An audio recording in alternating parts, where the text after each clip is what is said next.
Everybody. Morning. So so I have a microphone? Cool. Are we good? Come on. You gonna turn it up a little bit? Yeah. All right, awesome. There we go. You know when I've got a Red Bull and a bucket up here, something's going down, right? So get ready. I would say this to you, I'd say get your seatbelts locked in, ready for a message, but here's what I want you to do today. I want you to be free today. I want us, when we come into church, this should be the place where we experience freedom. So that when we go out of here, we can experience even more freedom. And we can help set others free. Amen? Amen. Yeah, because that's what Jesus came for, right? To set captives free. And he gave us the same mission and commission to do the same exact thing. But how can we do that if we're all bound up? So today, I want you to think in terms of freedom, of being set free from whatever it is. And that's why I believe God gave me that word this morning, because people came in here today like this. I know when I came in here this morning, I was like this. If you experienced me here at 8:30 this morning, you'd have seen me all crazy. But at some point, I had to say, okay, I'm going to let go and let God. Amen? Now, how many of you, when you came in today, you got some money? How many of you, when you came into church today, you got some money? All right. How's that for church? You didn't give your money yet, but you got money. Right. There's a message behind that. There's some freedom going to come from it. See, Jesus talked about two things throughout his entire ministry. The whole 33 years he was on earth, there was two things that he talked about more than anything else. Money and love. And I believe the reason why he talked about those two exact things is because those are the two things that we struggle with the most. Is giving money and giving love. And you know, as your pastors, we talk about love all the time. It's who we are, it's what we do, it's what we teach. But today I want to talk about money. And most pastors today trip out and freak out about talking about money. But before we do that, let's go ahead and release the kids. Go ahead, kids. Who's got them today? Sandy's got them today. All right. Don't run away with Sandy. She's, in Jesus' name, God bless Sandy today. Because, okay. Hardcore. Saved. Now you all know the secret to a kid's not crying, right? When a kid falls down and gets hurt, you pretend like it didn't even happen. You keep going, and next thing you know, they're like, yeah, nothing happened. And there's no crying. And so we start paying attention to them, we're like, oh, I got your attention now, watch this. But most pastors will not talk about giving because they're afraid people will get offended, people will get hurt, and people will leave the church. And let me say this to you, Jesus talked about it all the time. As a matter of fact, he talked about money a lot. And so today we're going to talk about it a lot because I want to see people set free today. Amen? Amen. All right. I know this, that when truth is preached, the Spirit of God himself brings each person face to face with God himself. So are you ready to get face to face with God today? I see a couple, yes. Are you all ready to be face to face with truth today? Because God is truth. Okay? And as Christians, God has called us to tie back to the local church.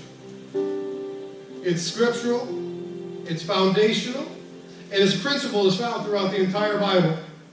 You can go Old Testament, New Testament, it's there. And there's a lot of debates. Let me tell you, as I was studying this week about this thing, I found so many messages and so many things that don't even match.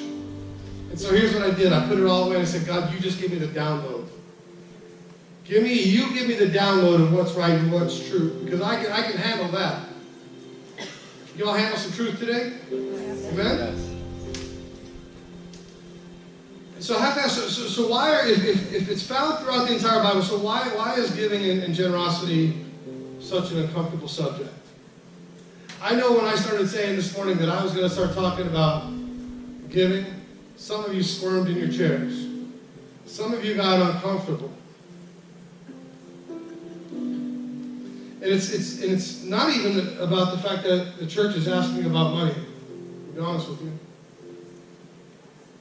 It's about the misplaced priorities in our hearts. That's what it comes down to. It's the misplaced priorities in our hearts. You see, tithing is a matter of the heart. Same thing about love. It's a matter of what? The heart. Why do you think Jesus approached these things so much? Because people are so bound up within themselves. If we would just be free to love and free to give, think about how life would be for you. Think about how much you would experience. I know that because Pastor Michelle and I now, we've become love and we experience it on a daily, minute-by-minute basis. We're able to give it freely. And a lot of you in this room have experienced that, amen? Amen. And so what happens is the reciprocal. We give it, you give it, and now there's no walls up, and now we can both, it's going back and forth. It's the right flow. But what happens is when we build these walls up, according to Proverbs 17:19, it says that when we build the walls around ourselves, when it comes to love and when it comes to giving, what happens inside those walls is that we implode. We blow up. And that's where depression, and that's where anger, and that's where all this stuff just formulates, and then it just kills us. It destroys us, the Bible says. Matthew 6:21 says this. Most of you should know this. For where your heart is, your treasure will be also. So where your heart is, remember, it's a heart issue. Your treasure is going to be connected to the same thing. It means your money, your finances, your resources will connect to your heart. So looking at a definition of the purpose of the tithe, the main principle behind tithing and giving is the fact what we do with our money shows where our heart is at. It's what I call how we give is how we live. Or maybe how we live is how we give. You choose. Are y'all okay? Yeah. I want to see some smiles because I'm telling you, this is a freedom day today. Okay, this is a good day today. I'm not afraid to preach this message. I'm not a preacher who's worried about whether you guys are going to come back or not. You know what? You come back, great. If you leave, guess what? You were going to anyways. Come on. That's true. See, there will be something, whether it's giving, whether it's, I talk about something else, there was something be in you because you were going to leave anyways. You just found a reason to. But those of you who stick it out and stay with me and stay here, it's because you want to know what God has to say. And I want to know what God has to say about the two things that he talked about the most. When we're able to give 10% or more of our income, instead of keeping that money for ourselves, it shows that our heart isn't tied to our money. Rather that we love God more than our money. You hear me on that? Saying that when we can give 10% or more, and I know all of you going, well, 10% is the Old Testament. That's from the Old Testament stuff. You're right.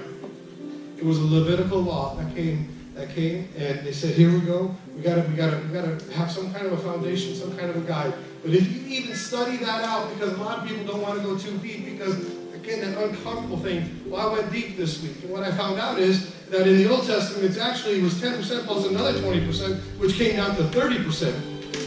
Can you imagine if your paycheck was $100 and all of a sudden you said, oh man, I'm going to go give God $30. You'd be tripping on that.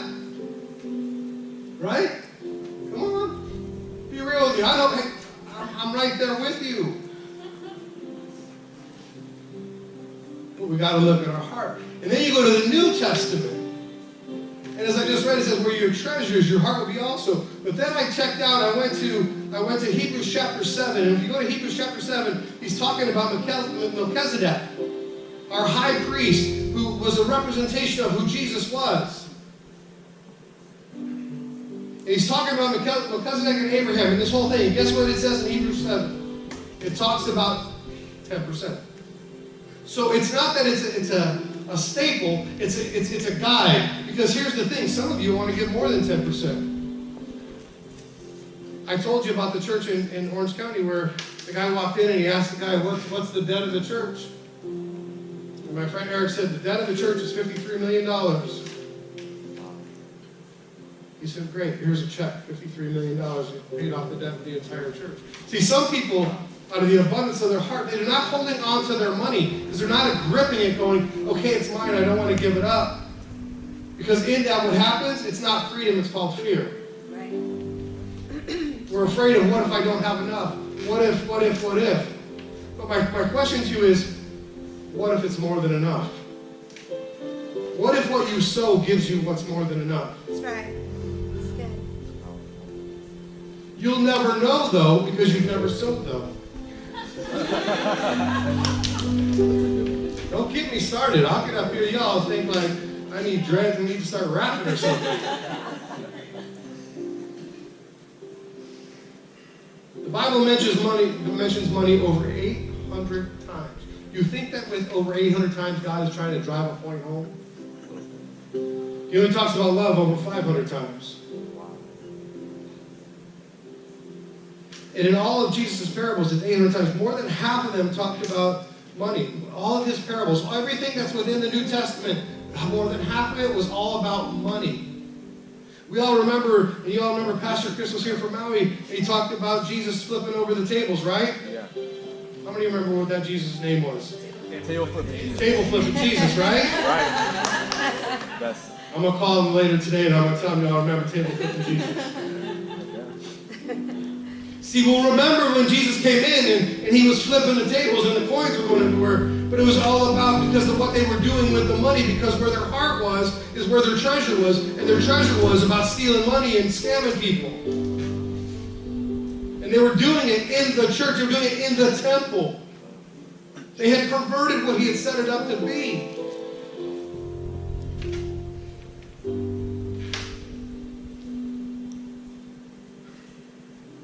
People get so tripped up when we talk about this.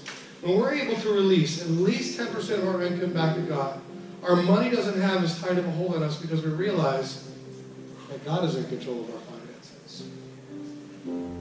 I think we have some control issues.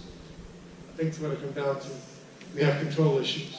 I know this. I used to be a control issue freak. If you don't believe me, ask Pastor Michelle. She'll walk you through the story. She knows it page by page, line by line.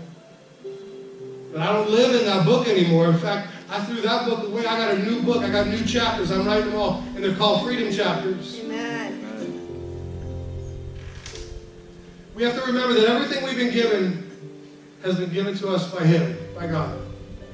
And even though most of us probably work for the money we make each month, even God's hand is in there too, right? Think about it. Some of you, I know a lot of you in here, you pray for certain jobs. And how many of you got them jobs, right? Come on. See, He's given us the ability even to do our jobs. Amy said, what's your talent or whatever? Well, that talent is probably what you're working. And if it's not, maybe it's what you should be working. Because it's what you're passionate about, right? Many of you who can grasp that God has truly given all this to you seem to agree that 10% does not even feel like enough. And that's what I call transformation. That's where I believe we go from fear, control, to letting go and letting God and walking in freedom and trusting God. But I believe because of the fact that we have such daddy issues, that we don't trust. And here's what I know about God. I can trust Him with everything and anything. Because He's not going to be like, oh, I'm going to jack this dude up. I'm going to scam this guy. I'm going to scam this lady. God is somebody you can trust with everything in your life. That's why most of you are here today, right? That's right. That's right. That's right. That's why most of you came to the altar at some point in your life, whether it was an altar driving down the road or whatever it was. You came to a place where you trusted God with your life. You said, I am not my own. I believe what Jesus did on the cross was enough. I give my life to that because I need to receive Him to pay the penalty of my sins. You trusted that on the cross would pay the penalty of your sins. Am I wrong? So why can't we then trust Him with our finances?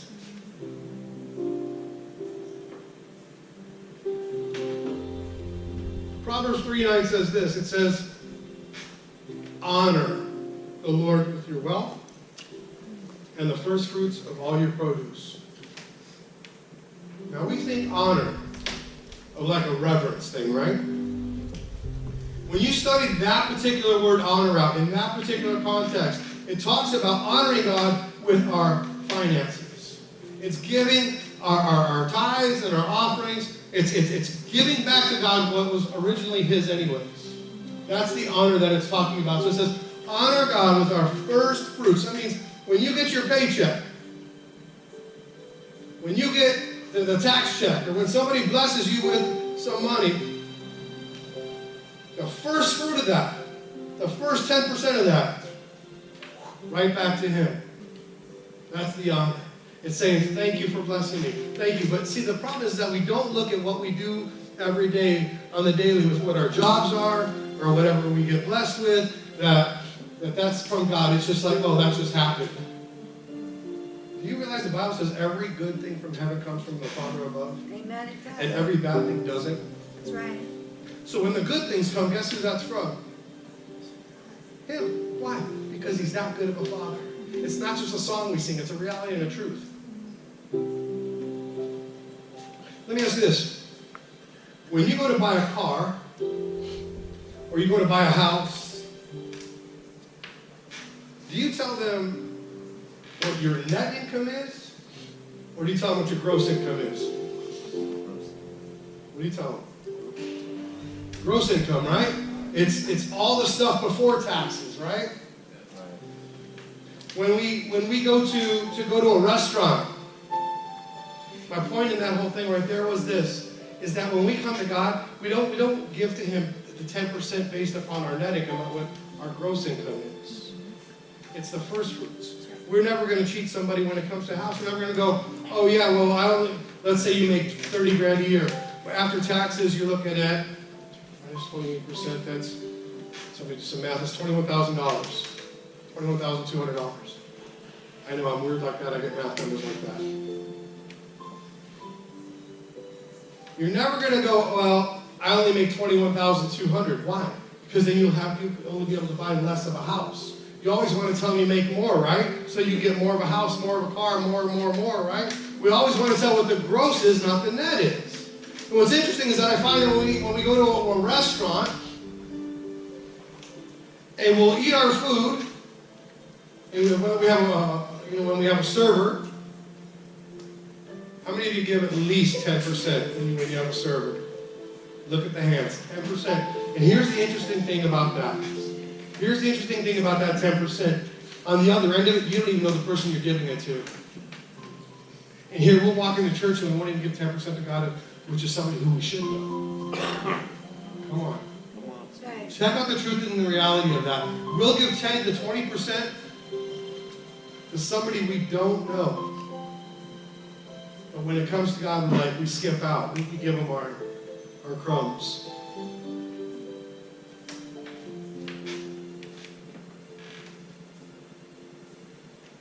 How about when you're applying for a job? Do you ever tell the new employer, well, my net income was this last time? Would you ever do that? Heck no. You're like, I'm telling them what my gross income was because I need a 10 to 15% raise. Don't give me my raise on my net. Give me my raise on my gross. Why? Because we always want more. See, what's interesting is I find that it's after we reference everybody else, the car people, the house people, the whatever we got ourselves in debt over, all of a sudden we reference everybody else. And then we come back with what's left, and then we go, okay, God, let's make a deal. Almost like we're going to spin the wheel, like, let's make a deal. You ready? And if you know that show, you know the in the wheel. And the wheel goes, and there's the dollar. That's the most I can give, but I'm hoping for that nickel to show up. Come on, come on, come on. See, we'll make a deal with God, but you can't make that same deal with the car payment people. You can't make that same deal with the house payment people. Well, guys, you know what? Today, I know my mortgage is only it's $2,000, but I only feel like giving like $20 this time. Is that cool? Would we do that? You see, I'm taking you on a journey. I want to take you and show you this stuff because this is the reality of what happens in our hearts. And I believe the reason why we do this is because we're operating in fear. We're operating in that fear of, what if I give too much? And we'll go around and say, oh, you can never outgive God. Well, let's start living it. Let's start living how we're giving. Because if you really can't outgive God, then let's put him to the test.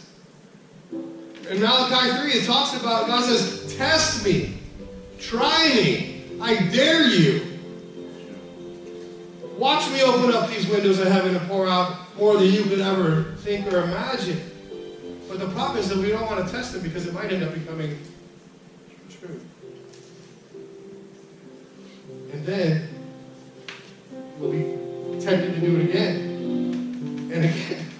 And the next thing you know, you got so much in your cup, it runs over so much, you're like, oh my gosh, what do I do? I've tested him and he came through. Here's the other thing about that whole thing too, is that we expect that God is going to show up like fast food and microwaves. It's like I can put my tithe in today and expect that I'm going to get like $500 blessing tomorrow. Let me ask you this. How many of you ever planted a tree or a plant or something like that with a seed? Did you put it in the ground on Monday and you have fruit on Tuesday? No. Did you have fruit on Wednesday? Thursday? Maybe 6 months later, right? Yeah. Maybe.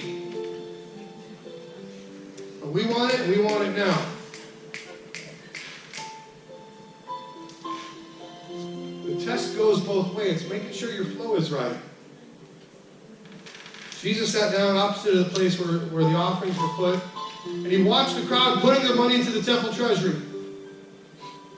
Many rich people threw in a large amount. But a poor widow came and she put in 2 very small copper coins. In fact, they were worth only a fraction of a penny. He called his disciples and he said, hey guys, check this out. Watch this. Watch this. He says, I tell you the truth, this poor widow has put more into the treasury than all of the others. And you say, how does that work? These guys are given thousands of dollars, and this lady puts in what's equal to maybe a penny if we're lucky. See, they gave out of their wealth, but she gave out of her poverty. She put in everything that she had to live on. She didn't go operate in fear and go, well, I don't know, I might not be able to pay my rent. I may not be able to pay my car payment or my barrel of wheat payment. I think you're trying to think back then, right? She said, God, I'm giving you everything I got. 100% all in.